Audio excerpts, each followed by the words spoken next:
তো এটা হচ্ছে হোয়াইট একটা ব্যাকগ্রাউন্ড, আর এইটা হচ্ছে রেড, এইটা হচ্ছে গ্রিন, আর এইটা হচ্ছে ব্লু, এটা হচ্ছে পিঙ্ক, এটা হচ্ছে ইয়েলো, আর এটা হচ্ছে স্কাই ব্লু।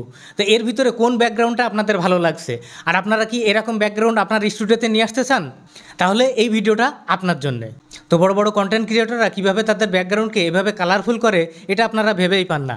আসলে তারা এই কাজটা করে থাকে এরকম 8 জিবি ফ্ল্যাট লাইটগুলো দিয়ে। তো তেমনই লো কস্টে এমনই একটা 8 জিবি ফ্ল্যাট লাইট নিয়ে আলোচনা করবো আজ আমি মাজিদ মোড়ল, আর আপনারা দেখছেন 5 মোড়।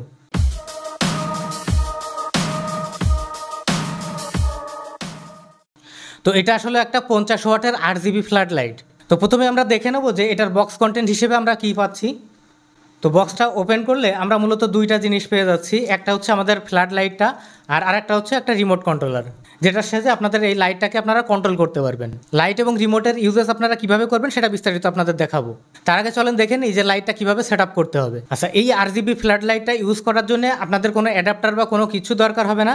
এটা জাস্ট এসি কারেন্টে চলে, অর্থাৎ ডিরেক্ট আপনারা এরকম কোনো প্লাগের মাধ্যমে আপনাদের বাসা বাড়িতে থাকা যে কোনো প্লাগে প্লাগ ইন করলেই এই লাইটটা ইউজ করা যাবে।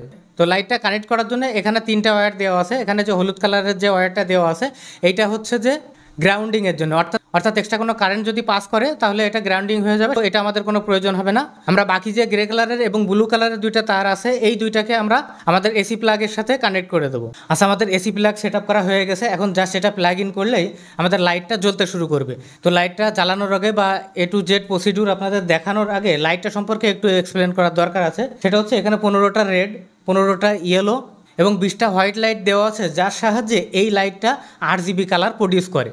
আর সেই সাথে সাথে পুরো যে এলসিডি প্যানেলটা এটাতে IP68 রেটিং দেওয়া আছে, অর্থাৎ হালকা পাতলা বৃষ্টি বা বৃষ্টির ছটা পড়লেও এটা কিন্তু নষ্ট হয়ে যাবে না। আর পিছনের দিকে এখানে আরও একটা মাউন্টিং অপশন দেওয়া আছে, যেটার সাহায্যে আপনারা যে কোনো সারফেসে বা যে কোনো জায়গায় এটা স্ট্যান্ড করে রাখতে পারবেন, অর্থাৎ স্ট্যান্ড হিসেবে ইউজ করতে পারবেন, অথবা আদার কোনো জায়গায় এটাকে মাউন্ট করে বা দেয়ালে কোনো জায়গায় মাউন্ট করে রাখতে পারবেন। সেরকম অনেকগুলো ছিদ্র বা অনেকগুলো হোল এখানে করা আছে, অর্থাৎ এটার মাল্টিপারপাস ইউজ আপনারা করতে পারবেন। যেমন আপনারা যদি গার্ডেনে লাইটিং করতে চান, আবার যদি আপনারা কোনো রেস্টুরেন্টে বা বাসা বাড়িতে কোনো জায়গায় ফিক্সড আকারে এটাকে লাগাতে চান তাহলেও সেটা আপনারা করতে পারবেন। কিন্তু আমরা তো গার্ডেনে লাগাবো না, আমরা আমাদের স্টুডিওটাকে এনলাইটেন করব। তো এখানে মূলত 50টা LED প্যানেল আছে, যেটা 50 ওয়াটকে সাপোর্ট করে, অর্থাৎ 50 ওয়াটের একটা লাইটের মতো এটা কাজ করবে। আচ্ছা, আর একটা কথা বলে রাখা দরকার যে এখানে যে স্ট্যান্ডটা দেওয়া আছে সেটা আপনারা মুভ করতে পারবেন, অর্থাৎ এখানে যে দুইটা নাটের সাথে এটা অ্যাটাচ করা আছে, যেটা দিয়ে আপনারা মুভ করতে পারবেন, অর্থাৎ আপনারা যে কোনো অ্যাঙ্গেলে আপনারা লাইটটাকে ইউজ করতে পারবেন বা আলোটা যে কোনো জায়গায় ফিক্সড করে ফেলতে পারবেন। তো চলেন এবার লাইটটাকে আমরা কানেকশন দিই, এবং কানেকশন দেওয়ার পরে আমাদের রিমোটের যে ফাংশনগুলো আছে সেগুলো একটু এক্সপ্লেন করি। আচ্ছা, আমাদের লাইটে কানেকশন দেওয়া শেষ। এবার আমাদের যে রিমোটটা আছে এটার কিছু ফাংশন নিয়ে একটু আলোচনা করা যাক। আর সেটা হচ্ছে আপনারা এই রিমোটটা দিয়ে লাইটটাকে কন্ট্রোল করতে পারবেন, বাট এখানে একটা স্লাইডার দেওয়া আছে, যেটা ফার্স্ট টাইম ইউজের সময় এটা বের করে নেবেন, নাহলে ব্যাটারির সাথে কানেকশন পাবে না। আর তারপরে আপনারা এই রিমোটটার সাহায্যে এই লাইটটাকে অন করতে পারবেন, অফ করতে পারবেন। তো আমরা আবার একটু অন করি। আচ্ছা, আপনারা ইচ্ছা করলে এই লাইটটাকে হোয়াইট লাইট হিসেবে ইউজ করতে পারবেন। তো আমরা এখন হোয়াইটে দিয়ে রাখছি। আর এখানে বিভিন্ন কালার স্পেকট্রাম দেওয়া আছে, যে কালারগুলোকে আপনারা এখানে প্রডিউস করতে পারবেন বা কালারগুলো আপনারা নিয়ে আসতে পারবেন। তো আমরা দু একটা কালার দিয়ে দেখি। এটা হচ্ছে রেড, এটা হচ্ছে গ্রিন, আর এটা হচ্ছে ব্লু। এরকম আপনারা বিভিন্ন কালার নিয়ে আসতে পারবেন। এছাড়া আরও বিভিন্ন ধরনের ফেড কালার এখানে আছে, আমরা আরও দু একটা ট্রাই করি। এরকম বিভিন্ন কালার আপনারা নিয়ে আসতে পারবেন। আর এখানে বিভিন্ন লাইটিং মুড দেওয়া আছে, যেমন এটা হচ্ছে পুশ মুড, আর এটা হচ্ছে স্টোভ মুড, আর এটা হচ্ছে ফেড মুড, অর্থাৎ লাইটটা আস্তে আস্তে ফেড হবে বিভিন্ন কালারে, আবার বিভিন্ন কালার আসবে, এরকম ফেড হতে হতে থাকবে। আর এই ফেডটাই স্মুথলি হবে হচ্ছে এই মুডে, অর্থাৎ এটা হচ্ছে স্মুথ মুড। তো এরকম বিভিন্ন রকম মুড আপনারা নিয়ে আসতে পারবেন।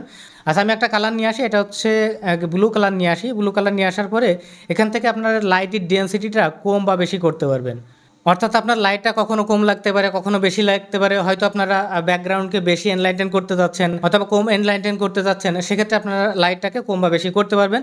আর এছাড়া আপনারা যখন ফিল লাইট হিসেবে এটা ইউজ করবেন, যেহেতু এটা বিভিন্ন কালার প্রডিউস করে এবং লাইট কম বেশ করা যায়, বিভিন্ন কালার নিয়ে আসা যায়, সো আপনারা এটাকে ফিল লাইট হিসেবে, যেমন আমার ডান পাশে একটা ফিল লাইট আমি ইউজ করছি, এরকম কোনো ফিল লাইট হিসেবে আপনারা এটাকে ইউজ করতে পারবেন। কালার ব্যাকগ্রাউন্ড হিসেবে তো ইউজ করতে পারবেনই। তো আপনি যদি আপনার স্টুডিওকে একটা প্রফেশনাল মুডে নিয়ে আসতে চান বা প্রফেশনাল একটা ফিল দিতে চান বা একটা কালারফুল ব্যাকগ্রাউন্ড চান বা একটা কালারফুল ফিল নিয়ে আসতে চান, তাহলে কিন্তু আপনারা এই এলইডি প্যানেলটা ইউজ করতে পারেন বা এই 8GB ফ্ল্যাট লাইটটা আপনারা ইউজ করতে পারেন। যদি আপনারা এই এলইডি ফ্ল্যাট লাইটটা ইউজ করতে চান বা কিনতে চান, তাহলে আমাকে কমেন্টস করতে পারেন। দাম সহ বিস্তারিত জানার জন্য হোয়াটসঅ্যাপ নাম্বার আমি দিয়ে দিচ্ছি, সেখানে আপনারা মেসেজ করে বিস্তারিত জানতে পারেন। তো লো বাজেটের 8GB এই ফ্ল্যাট লাইটটা আপনাদের কেমন লাগলো অবশ্যই কমেন্টস করে জানাবেন, আর আমার ভিডিওটা কেমন লাগলো সেটাও কমেন্টস করে জানাতে ভুলবেন না। আর আমি নেক্সট জেনারেশনের কন্টেন্ট ক্রিয়েটারদের জন্য ভিডিও করে থাকি, অর্থাৎ নেক্সট জেনারেশনের কন্টেন্ট ক্রিয়েটাররা কোন কোন ধরনের গেজেট বা গিয়ার ইউজ করতে পারে, সেগুলো কোথা থেকে কিনতে পারে, এছাড়াও বিভিন্ন ধরনের ভিডিও মেকিং টিপস বা টিউটোরিয়াল আমি আমার এই চ্যানেলে আপলোড করে থাকি। তো যারা আছেন নেক্সট জেনারেশনের কন্টেন্ট ক্রিয়েটার, তারা আমার চ্যানেলটা সাবস্ক্রাইব করে পাশে থাকতে পারেন আর নোটিফিকেশন বেলটা প্রেস করে রাখতে পারেন, যাতে পরবর্তী কোনো ভিডিও দিলে আপনার সঙ্গে সঙ্গে জেনে যেতে পারেন। তো দেখা হবে কন্টেন্ট ক্রিয়েশন বিষয়ে পরবর্তী কোনো ভিডিওতে। সে পর্যন্ত সবাই ভালো থাকবেন। আল্লাহ হাফেজ।